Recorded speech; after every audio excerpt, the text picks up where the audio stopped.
I just want to use a different color to write the zones, तो हम इसको जरा remove कर दे रहे हैं. Water table को we want to highlight with.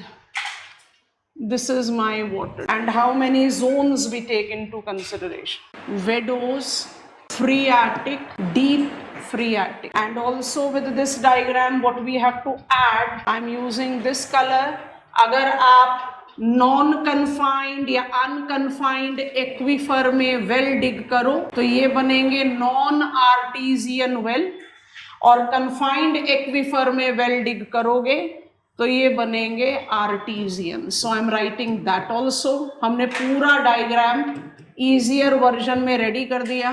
पर you need to understand that natural condition में आपका एक्वीटार्ड पूरे एरिया में नहीं हो, इस पार्ट में वो एक्वीक्लूड हो जाए.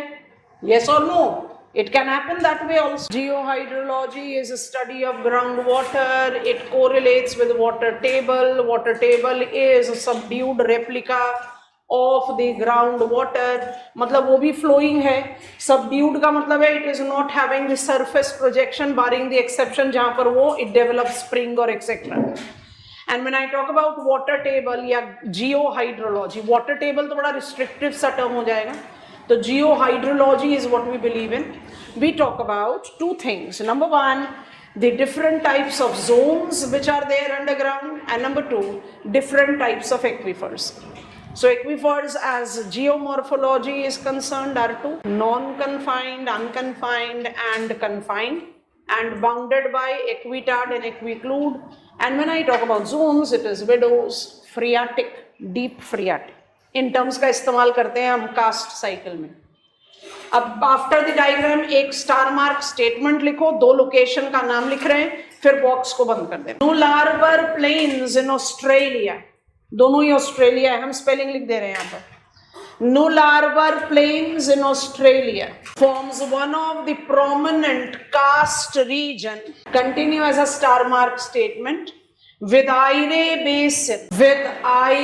Basin being world's largest artesian basin. Box को बंद कीजिए, जल्दी से मैप ऑफ ऑस्ट्रेलिया खोलिए. नॉर्मल वेल है, they will be with the semi confined or unconfined aquifers. Have you opened map of Australia? Can you see in southern Australia there is a plain called Nullarbor Plains? Southern Australia, Nullarbor Plains, have you noticed it? And just उसके slight northeast में आपको Ayre lake दिख रहा हो. Lake Eyre is the example of inland drainage. एक additional information दे रहे, जरा ध्यान से सुनना.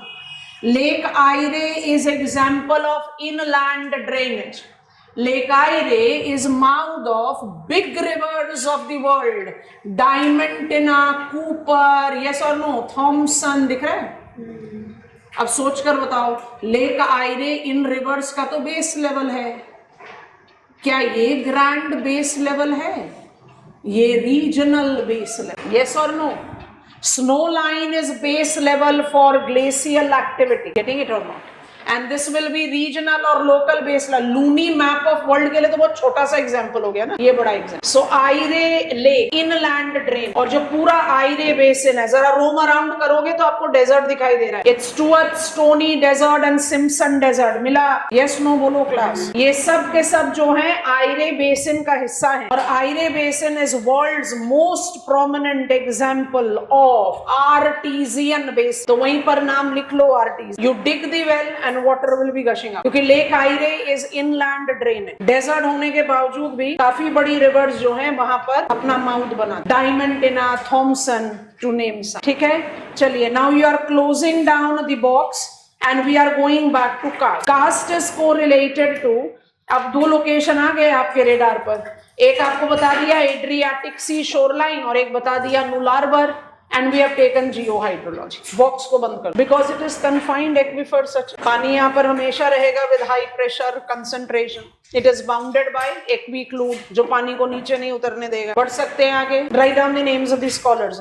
Bede and Wiggick, C silent है. Bede and Wiggick propounded karst cycle based on normal cycle of erosion. This limestone topography essentially correlates relating to defined process of carbonation. Defined process of carbonation has been given the name castification. Bubble में डाल दो, same point में change over करके. Associated with carbonation, it required a, requires के बाद dash डाल, a defined structure that is a thick bed of limestone. Castification is the process of development of karst topography.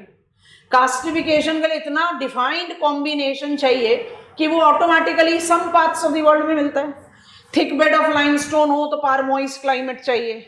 Thick bed of limestone ऐसे slope पर होगा तो थोड़ी ना karst topography develop होगी, क्योंकि यहाँ तो पानी रुक ही नहीं पाएगा. If this is thick bed of limestone and this is thick bed of limestone, यहाँ पर ज्यादा वेजिटेशन है, यहाँ कम है, तो वेजिटेशन के रूट्स इंश्योर करेंगे ना कि पानी परकोलेट करके अंडरग्राउंड वाटर भी सोल्यूशन एक्टिविटी चले. तो विद वेजिटेशन ज्यादा डोमिनेंट कास्ट बनेगा, without vegetation weak dominant karst बनेगा. ई क्या लिखना चाहिए, फिफ्थ पॉइंटर क्या लिखना चाहिए? कोरोजन तो लिख दिया ना. Karstification means carbonation. Carbonation is a type of corrosion, yes और no? Corrosion is with the movement, यहाँ एसेंशियली मूवमेंट इन्वॉल्व नहीं है, इसलिए कार्बोनेशन लिया है. Chemical weathering. अरे time time young mature and old, हर बार तो वही कहानी कर रहे हैं. चलो लिखो part E. Time with defined cycle of young mature and old. Defined cycle of young mature and old. अभी कुछ बोलेंगे साइकिल के बारे में तो समझ में नहीं आएगा, तुम साइकिल शुरू करते हैं और उसके बाद आगे बढ़ते हैं. तो ऐसे विजुअलाइज करो. I have got thick bed of limestone. Visualize करना, टर्म्स में मदद करना. I have got thick bed of limestone in par moist area. Vegetation भी है, रूट्स ऑफ द प्लांट भी है, ग्रेडियंट नहीं है, वाटर का स्टैग्नेशन होगा. So cycle begins with surface solution. Cycle matures with subsurface solution. Cycle concludes when subsurface becomes a surface. Surface limestone layer को या तो डिसॉल्व करके रिमूव कर दिया या पार्टली डिसॉल्व करके जो बचा हुआ अनस्टेबल है वो कोलैप्स करके हट गया. यस और नो? ग्लेशियल साइकिल में आपने एक एक्सप्रेशन लिखा था, अनक्लियर बेस लेवल. ऐसा क्यों लिखा था? Because snow line is where glacial task will end and snow line may not be at grand base level. But ये तो फॉर श्योर था ना कि स्नो लाइन पर ग्लेशियल टास्क खत्म हो जाएगा. उस लेवल से नीचे आपको स्नो एक्टिविटी नहीं दिखेगी. यहां भी हम वही एक्सप्रेशन यूज करते हैं, there is unclear base level, but उसका मतलब बड़ा अलग सा है. सोच कर देखो. Cycle begins with surface, matures with subsurface. तो आपके हिसाब से कौन सा जोन होना चाहिए? जोन अभी जियो हाइड्रोलॉजी दिया. फ्रियाटिक से पहले क्या होगा? वेडोज. ये हुआ सरफेस, ये हुआ वेडोज. ठीक है, तो जो आपका वेडोज जोन का बेस है, जैसे ही आप इसको रिमूव कर दोगे, हो सकता है ना कि वो सरफेस बन जाए और आप शैलो फ्रियाटिक में साइकिल को दोबारा शुरू कर दो. यस और no? Provided you are having on the possibility, because when I talk about shallow phreatic, it is demarcated by permeable rock. नाम बताओ. एक्विटार्ड. समझ में आ रहा है? तो I can have shallow phreatic, तो साइकिल दोबारा से शुरू हो सकती है. Getting it? अभी वो और क्लैरिटी के साथ आए. चलिए, bead and which karst cycle, karst topography. अच्छा, इसमें एक और interesting point, karst topography involves underground water also. तो अगर एग्जामिनर ने कुछ ऐसा दिया आपको अंडरग्राउंड वाटर, तो सरफेस सोल्यूशन नहीं आएगा for sure. It will be only underground that will. Comfortable है? विजुअलाइज करते जा रहे हैं, लिखते जा रहे हैं. We are taking up the reference. अब विशाल, हमने आपको 5 पॉइंटर्स ऑफ कास्टिफिकेशन लिखवाए हैं. हम रिपीट कर दे रहे हैं, आपने जो नहीं लिखा उसको लिख लो. पहला बताया defined structure, thick bed of limestone चाहिए. दूसरा लिखवाया पार मॉइस्ट क्लाइमेट चाहिए ताकि पानी की कोई कमी ना हो. आपको कार्बोनेशन प्रोसेस अप्लाई करना है. Water is the prerequisite there. Number 3, lack of gradient so that the water can stagnate. Number 4, vegetation, because root of the plant will ensure that the water is percolating and you are having meadows and phreatic zone जहां पर भी solution process carry on हो जाए. And number 5 is time. So that takes us to back to square one, young, mature and old. ठीक है, चलिए बनाइए young stage cast cycle. Young stage cast cycle. Good question. आपने सिल और Dyke पढ़ा था, तो हमने आपको 2 इमेजेस दिखाए थे. हमारा माइंडसेट क्या होता है? सिल और डाइक इज प्लूटोनिक वोल्केनिज्म. तो ये मेरा लिथोस्फेयर है, तो सिल डाइक यहीं पर ही कहीं होना चाहिए.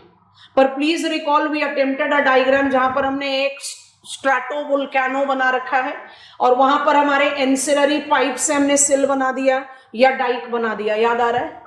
तो जो भी आप समवेयर बरीड की बात करते हो उसको आप प्लूटॉन कहते हो। तो कोई जरूरी नहीं कि वो सरफेस के नीचे हो, वो इस माउंट के नीचे भी हो सकता है।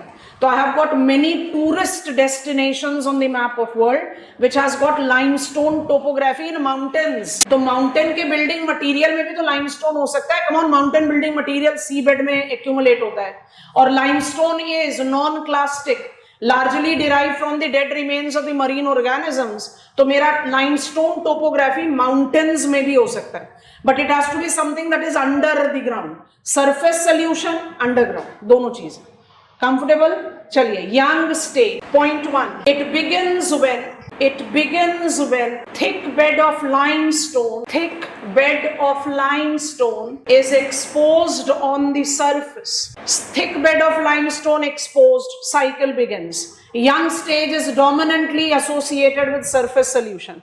Surface solution create करेगा lapies when the thick bed of exposed limestone is vertically bedded। जहाँ पानी stagnant होगा वो उसको dissolve कर देगा, जहां स्टैग्नेंट हुआ उसको डिसॉल्व कर दिया। तो ये डिसॉल्व करके क्या बना रहा है? It is developing क्लेफ्ट्स। और जो लाइमस्टोन बच गया वो क्या बना? पिनाकल्स। इनको कंबाइन कर दो तो क्या बन रहा है? Lapies. Are you noticing pinnacles and clefts? We are believers of principle of original horizontal. Lapies हो सकते हैं बट अनकॉमन, हॉरिजॉन्टल बेडिंग ज्यादा प्रोमिनेंट होगा। यस और no?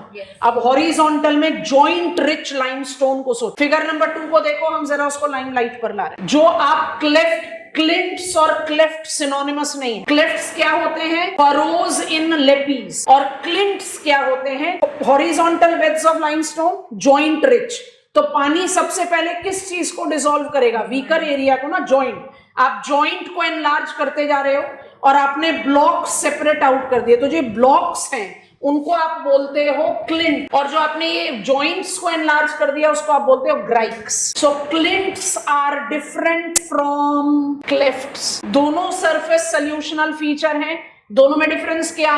Lapies when there is vertical bedding, clints and grike when there is horizontal bedding with joints. Visualise हुआ? Diagram copy करो। Lapies तो जरूर करो। हमने लेपीज को पार्ट, पहले इसी को जूम कर देते हैं। क्लेफ्ट्स दिखाने के लिए हमने ग्रीन से आउटलाइन कर दिया। इतना डिस्टेंस का डायग्राम बना लो, पूरा बनाने की जरूरत नहीं है। ये सारे फरोस क्या कहलाएंगे? क्लेफ्ट्स। और ये जो लेफ्ट आउट बचे हुए इनको क्या बोलते हैं? Pinnacle. Pinnacles with cleft makes